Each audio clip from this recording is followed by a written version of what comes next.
네, 함께 말씀 나누겠습니다. 오늘 금요일기도에 오랜만에 우리가 같이 말씀을 나누게 되었습니다. 전하는 자와 듣는 자라는 제목으로 말씀을 나눕니다. 오늘 에스겔서 33장, 오늘 여러분들이 31장, 32장, 33장을 아마 읽으셨을 텐데 그 중에 33장 말씀을 함께 나누려고 합니다.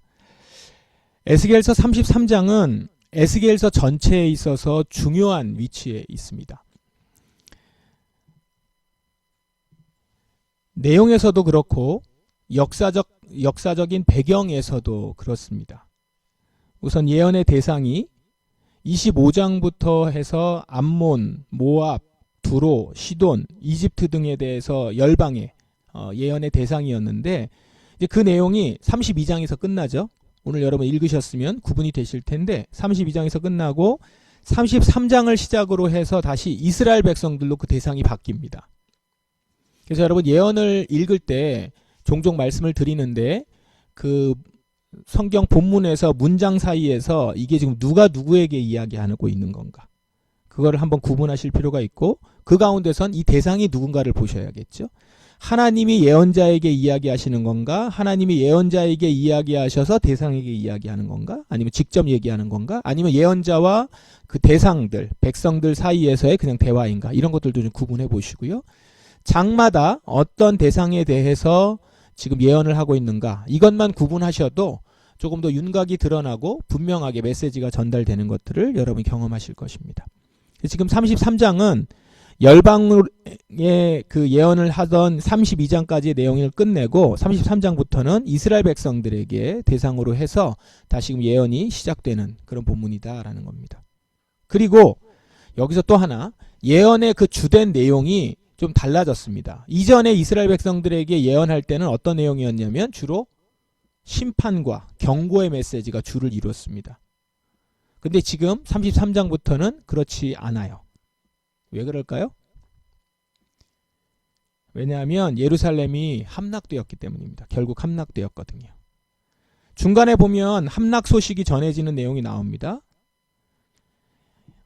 이제까지는 에스겔을 포함한 유대인들이 바벨론의 볼모로 잡혀온 상태였습니다. 일종의 인질인 거죠. 아직까지는 유다 왕국이 예루살렘에 있었던 것이죠. 그런데 지금 완전히 망하게 됩니다. 바벨론에 의해서 예루살렘이 함락되고 성전이 파괴되고 이제 진짜 나라가 없어지게 된 것이죠. 자, 이렇게 나라가 망했으니까 더 이상 심판과 멸망의 경고는 의미가 없어지죠. 그 전까지는 망하기 전에 이제 멸망의 경고, 심판의 경고를 한 건데 이제 다 망했으니까 의미가 없습니다. 그래서 33장 이후부터는, 33장까지는 그런 내용이 좀 나오는데 33장 이후부터는 좀 다른 성격의 말씀들이 나오기 시작합니다. 그건 여러분이 이제 읽으면서 다시 한번 확인하시고요. 어쨌든 이스라엘은 이제 새로운 국면을 접하게 된 것입니다. 오늘 이러한 배경이 있는 33장의 말씀을 여러분 같이 살펴보겠습니다. 33장 전체를 보면서 그 의미와 메시지를 찾아서 우리 묵상해 보도록 하십시다. 먼저 1절에서 9절 말씀은 경계병 비유가 나옵니다. 보통 파수꾼 비유라고 하는데 우리 쉬운 성경은 이거를 이제 경계병이라고 이렇게 얘기를 했습니다. 이 경계병 비유를 시작하시면서 에스겔에게 이렇게 말씀을 전달합니다. 이스라엘 백성에게 이렇게 전달하라는 건데요. 그는 이 칼이 그 땅을 향해 오는 것을 보고 백성들에게 알리고자 나팔을 불었는데, 여기서 이제 그가 어떤 한 사람 경계병을 세웠다는 그 경계병입니다. 그때 만약에 어떤 사람이 나팔 소리를 듣고도 경고를 받아들이지 않아서 칼이 와서 그의 생명을 가져갔다면 그의 피 흘림은 그 자신의 탓일 것이다. 그러니까 경계병이 경고를 했는데, 나팔을 울렸는데 사람들이 그 경고를 받지 않으면, 그래서 그 경고대로 칼이 들어와서 피 흘림을 당하게 되면 그건 경고를 받지 않은 그 사람 탓이라는 거죠. 반대로 경계병이 칼이 오는 것을 보고도 나팔을 불지 않아요. 그러니까 경계병이 불지 않은 거죠. 불지 않아서 사람들에게 알리지 않았다면 칼이 와서 그들 중 하나를 죽일 것이요 그 사람은 자신의 죄 때문에 죽게 될 것이나 그러나 나는 그의 피를 경계병의 잘못으로 돌릴 것이다. 뭡니까? 경계병이 알리지 않아서 사람들이 죽었다면 그 사람들의 피 흘림의 책임이 경계병에게 있다는 겁니다. 자, 이 구절들은 말씀을 전하는 사명을 받은 이들에게 매우 엄중한 말씀입니다.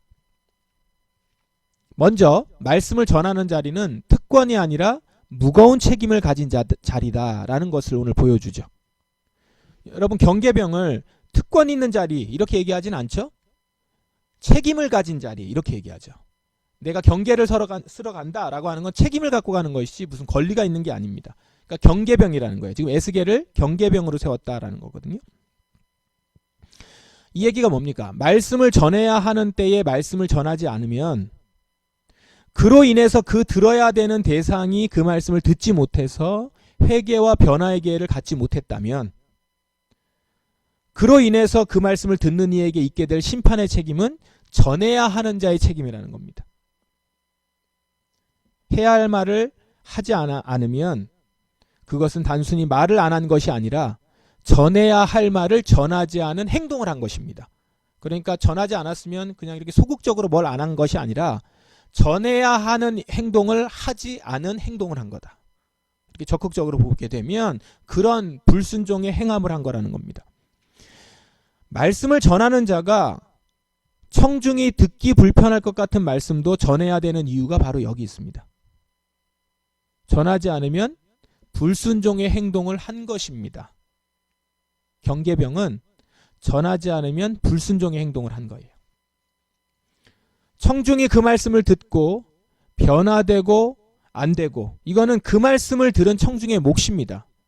그러니까 전하는 자가 청중의 반응까지 결과까지 책임질 수는 없어요. 그러나 전하는 자는 선포해야 하는 책임이 있습니다. 다시 말해서 전하는 자는 선포해야 할 책임만 있는 거다. 이렇게 볼 수 있겠죠. 저희 목회자들은 이 말씀에 근거해서 여러분들에게 말씀이 들려오는 대로, 말씀을 깨닫는 대로, 말씀의 인도하심을 받는 대로 전하는 것입니다. 나팔을 부는 게 책무니까 나팔을 부는 거예요. 전하는 자로서 책임을 다하는 것입니다. 어느 때는 분명 이 메시지를 싫어할 것이 눈에 선합니다. 아, 이 말씀은 성도들이 싫어할 텐데, 많이 부담스러워할 텐데, 아, 누군가는 이렇게 얘기하면 교회를 떠날 수도 있을 텐데, 이런 두려움이 있죠. 그러나 그런 두려움으로 전해야 할 것들을 전하지 않았다면 전하지 않는다고 말씀이 안 이루어지는 것도 아닌데 만일 전하지 않았다면 정말 그 말씀대로 이루어지고 그에게 심판이 임했을 때 당사자는 전하지 않은 저희로 인해서 회개할 기회를 놓치게 되는 것이죠. 이래서는 안 되기 때문에 저희 목회자들은 경계병으로서 나팔을 붑니다. 전해야 할 말씀을 가감없이 전하려고 하는 것입니다. 전해야 합니다. 그것이 경계병으로서, 파수꾼으로서, 경계병으로서의 책임이고 파수꾼으로서의 책임인 것이죠. 경계병이 그 자리에 있는 이유가 바로 이것입니다. 10절에서 20절은 하나님이 이렇게 경고하시는 이유에 대해서 설명을 하는 대목입니다. 경고의 메시지를 들으면 청중은 마음이 힘들고 싫습니다. 이게 좋지 않죠. 예. 그래서 10절에 백성들이 이렇게 말한다는 거예요. 우리의 잘못과 죄악이 우리를 짓누르고 있고 이것들 때문에 우리가 야위어 가고 있다. 그러하니 우리가 어떻게 살 수 있을까? 경고의 말씀, 지적하는 말씀, 이걸 계속 들으니까 편하게 살 수 없다는 거예요. 아주 그냥 마음이 바삭바삭 마르는 거죠. 뭐 이렇게 생각이 좀 들 겁니다. 그래서 여러분들 말씀을 들을 때 계속 경고의 말씀 듣고 이렇게 계속 예언서가 계속되고 또한 말씀을 들을 때 보면 계속 지적당하는 것 같고 무언가 자꾸 변화를 촉구하고 이런 얘기를 들으면 편하지 않죠. 그러니까 이런 마음이 드는 거죠. 마음이 우리를 짓누르고 있고 야위어 가고 있고 뭐 맨날 이런 말씀을 듣고 어떻게 살아가나 이런 생각까지 든다는 겁니다. 그런데 이런 경고를 하셨던 하나님이 이에 대해서 뭐라고 말씀하십니까?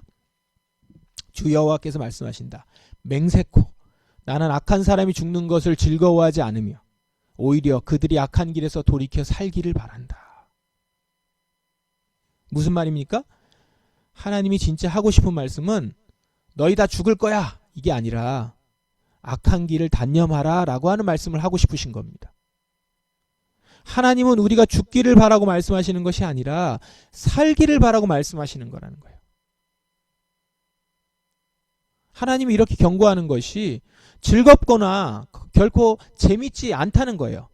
아무 마음 없이 그냥 나는 경고만 한다. 난 너희 그냥 심판할 거야 라고 하시는 게 아니라는 겁니다. 어쩌면 지금 이 말씀을 듣는 사람들이 우리의 마음을 짓누르고 있고 야위어가고 있고 이런 심정을 하나님이 먼저 느끼시면서 이야기하고 계실 거예요. 내가 너희들 때문에 진짜 바짝바짝 마른다. 짓누른다. 이런 마음으로 지금 말씀하고 계시는 걸 거예요. 그러고 보면 앞선 8절에 보시면 에스겔에게 이렇게 전하라고 했어요. 보니까 8절에 이렇게 나오더라고요. 내가 악한 사람들에게 오 악한 자여 내가 반드시 죽을 것이다 라고 말하면 너는 여기서 이제 내는 나는 하나님이시고 너는 에스겔이에요. 너는 그에게 악한 길을 단념하라고 목소리를 높여야 한다. 이게 무슨 말입니까? 내가 너를 반드시 죽일 거야 라고 이렇게 경고의 메시지를 전하면 너는 그걸 전할 때 악한 길을 단념하라는 목소리를 높여야 되는 거다.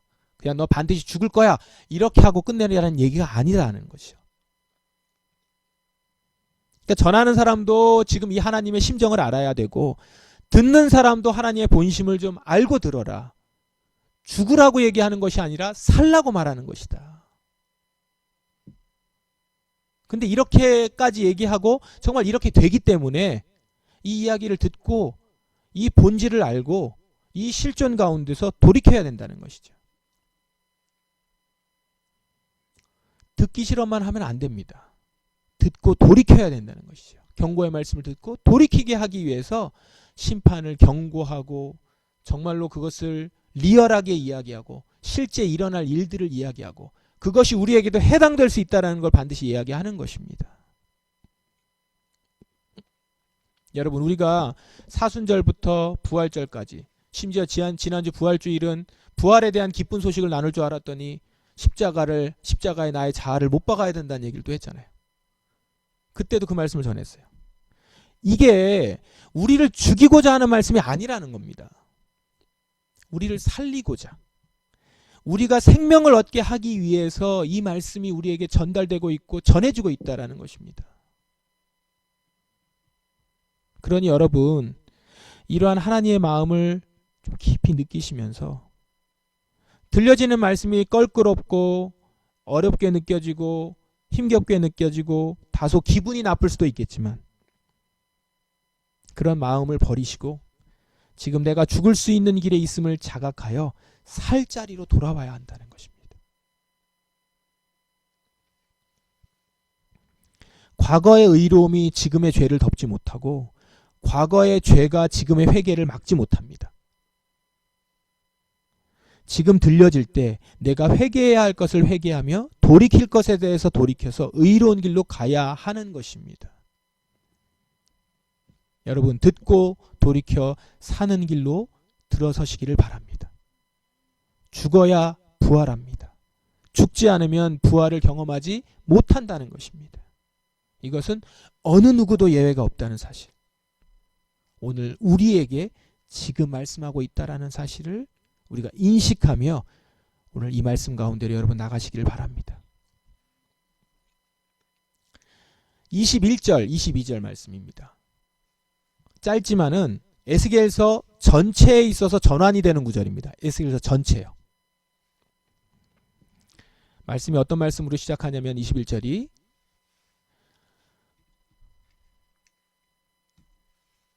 우리가 포로로 잡혀온 지 12년째 되던 해 10째 달 5일에 예루살렘으로부터 탈출한 한 사람이 내게 와서 예루살렘이 함락되었습니다 라고 말했다. 드디어 함락되었다는 얘기가 들립니다. 그런데 여러분 22절 읽어보시면 에스겔은 전날, 바로 전날 이미 알고 있었습니다. 왜냐하면 에스겔의 입이 열렸기 때문이라는 거예요. 이게 무슨 말이냐면 여러분이 에스겔서를 읽으면서 인식을 좀 하셨는지 모르겠어요. 그 문장들이, 번역된 문장들이 그걸 좀 느끼기 좀 어렵게 되어 있긴 한데, 이제껏 하나님의 말씀을 전하기 시작한 이후로 에스겔은 하나님 말씀을 전하기 시작한 이후로는 하나님의 예언의 말씀을 전하는 것 외에는 일상의 말을 할 수 없는 상태로 있었습니다. 에스겔이. 중간중간에 보면 그렇게 계속 나오죠. 처음 3장에서부터 나오거든요. 하나님 말씀을 전하는 것 외에는 그가 말을 하지 못하도록 되어 있어요. 말하지 못하게 되어버렸습니다. 에스겔의 입을 닫으셔서 하나님이 허락하시는 말씀 외에는 말을 못하는 상태였던 겁니다. 그러니까 침묵으로 살았던 거죠. 말씀을 전하는 것 외에는. 이런 침묵의 모습 자체가 하나의 예언적 행위였던 것입니다. 그러니까 에스겔은 말씀을 전하기 시작하면서 말씀을 전하는 것 외에는 침묵하며 살아가는 그 행위를 통해서, 그 모습을 통해서 그는 하나님의 심판의 표징을 갖고 살아왔던 것이죠. 저 침묵하는 동안, 말씀을 전하고 침묵하는 동안 지금 하나님은 심판을 향해서 계속 가고 있다는 걸 에스겔을 통해서 보여주고 있는 것이죠. 그래서 우리가 지난 목요일 날 보았던 말씀에도 그렇고 우리 에스겔서 말씀 보면 아내가 죽었을 때, 그 전 말씀이군요. 화요일. 아내가 죽었을 때 애도 금지 명령을 받죠. 슬퍼하지 말라고 하잖아요. 울지 말라고 하잖아요. 이것도 침묵 행위의 연장선인 겁니다. 말을 하지 못하는 거예요. 이렇게 보면 예레미야만 비운의 예언자가인 줄 알았더니 에스겔도 그에 못지않은 어려움을 겪었죠. 그런데 이제 에스겔의 입이 열린 거예요. 이렇게 보면 입이 열린 게 마냥 좋은 것만은 아니죠. 이제 진짜 말씀대로 되어 간 거니까요. 아니나 다를까 전달자를 통해서 소식이 들려옵니다. 예루살렘이 함락되었습니다. 에스겔의 입이 열렸다는 건 단지 말문이 트였다는 것이 아닙니다. 심판의 말씀이 이루어졌으니 이제는 회복의 말씀을 선포할 때가 되었다라는 걸 의미합니다. 그리고 실제적으로 그 같은 입에서 심판의 예언뿐만 아니라 이제 회복의 예언이 나오기 시작합니다. 그래서 여기서 암시하는 바가 뭡니까? 이후부터는 회복의 메시지가 나올 것이다 라는 걸 우리는 이제 에스겔서를 통해서 볼 수 있죠. 자, 심판의 예언이 지금 에스겔의 입에서 나온 대로 이루어졌습니다. 그러면 지금부터 나올 회복의 약속도 반드시 이루어지겠죠. 그거를 에스겔을 통해서 보여주고 있습니다. 이렇게 하나님은 한 사람을 통해서 전한 말씀을 반드시 지키고 계십니다. 그런데 이 말씀을 전하는 자들이 이 말씀을 아무렇게나 전할 수 있습니까? 이 말씀을 듣는 사람이 이거를 귓등으로 듣고 넘길 수 있습니까? 그럴 수 없다는 것이죠. 자, 그런데 그럼 듣는 사람들이 어떤지 한번 보세요. 33장 23절부터 29절까지는 이제 예루살렘 패망 이후에 하나님이 에스겔에게 전하라고 한 첫 번째 말씀이면서 유다 땅에 남아있는 자들에 대해서, 그러니까 예루살렘 그 망한 땅에 남아있는 자들에 대해서 하신 말씀이에요. 그들이 어떤 모습인지 이렇게 나옵니다. 24절에 사람아, 폐허가 된 이스라엘 땅에 살고 있는 사람들이 말하기를 아브라함은 단지 한 사람에 불과했는데도 이 땅을 차지했다. 그런데 우리는 수가 많으니 분명히 이 땅은 우리의 것으로 우리에게 주어졌다라고 한다. 이 말씀은 망한 유대 땅에 살고 있는 사람들에 대한 내용입니다. 이들이 이렇게 말한다는 거예요. 지금 예루살렘이 망했는데도 유대 땅에 살고 있는 사람들은 우리는 아브라함 자손이다, 축복의 자손이다 이렇게 말하면서 다시 일어날 수 있다 라고 생각하면서 여전히 자기 의에 기대에 살고 있다는 겁니다. 망했는데도. 그러니까 말하자면 여전히 회개하지 않고 있는 거예요.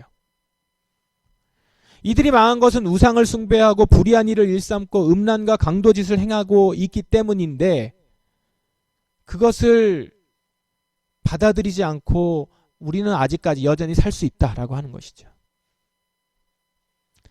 아직도 뭔가 기회가 있을 거라고 생각하는 건 착각이다라는 걸 말하고 있습니다.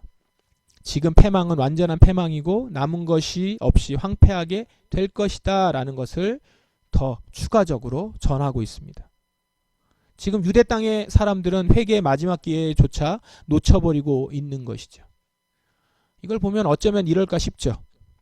그런데 지금도 세상의 악한 나라들을 보면 그렇지 않습니까? 결코 자신들의 악함을 회개하지 않아요. 끝까지 악합니다. 망하는 것이 당연해 보이는 태도들을 보이고 있죠.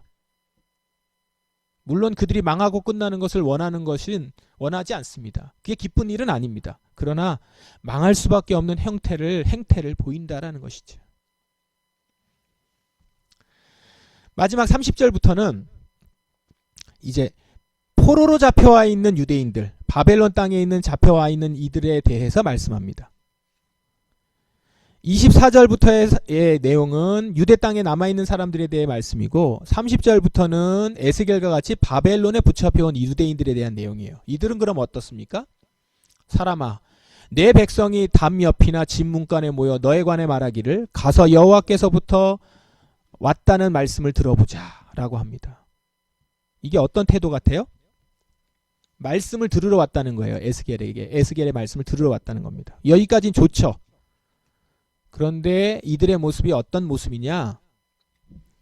항상 그랬듯이 내 백성이 너에게 와서 내 앞에 앉아 너의 말을 듣고 있으나 그들은 들은 것을 실천하지는 않는다. 입으로는 헌신을 표현하지만 그들의 마음은 부정한 이익들을 탐하고 있다. 정말로 그들에게 너는 아름다운 목소리로 사랑의 노래를 부르는 사람일 뿐이며 악기를 잘 연주하는 사람일 뿐이다. 그것은 그들이 너의 말을 들으나 그것들을 실천하지 않기 때문이다. 에스겔을 어떤 사람으로 본다는 거예요? 노래 잘하는 가수, 사랑 노래 부르는 연주가처럼 지금 그 말을 듣고 있다는 겁니다. 인기 있는 연예인 보듯이 말 잘하는 예언자 얘기 들으러 가자라고 온다는 거예요. 들을 때는 믿습니다. 아멘 이렇게 하지만 돌아가서 그들은 여전히 부정한 이익을 탐하고 있다는 거예요. 말씀을 들으나 실천하지 않습니다. 말씀을 들어요. 열심히 들으러 옵니다. 문전성시를 이뤄요. 에스겔이 있는 집안이 청중으로 가득해요. 사실 우리에게도 익숙한 광경이죠. 말씀 집회를 열면 장소가 꽉 차고 문 밖까지 스크린 놓고 보고 열광적으로 말씀 듣고 찬양하고. 그런데 어때요? 여러분 31절 시작 문구 보세요. 항상 그랬듯이. 항상 그랬듯이. 항상 그랬듯이. 예전부터 항상 그래왔어요. 그런데 변하지 않아서 진정 말씀 앞에 변하는 삶을 살지 않으니 입으로는 헌신을 말하지만 여전히 부정한 이익들을 탐하고 있고 들은 대로 실천하지 않으니 하나님이 이들에게 경고한 대로 그 재앙이 그 심판이 그대로 임하는 겁니다. 회개해야 죽어야 사는데 죽지 않으니 진짜 심판의 죽음이 임하는 겁니다. 그리고 그때서야 말씀의 진가를 알게 된다는 것이죠. 근데 그때는 늦어요. 그때 아는 건.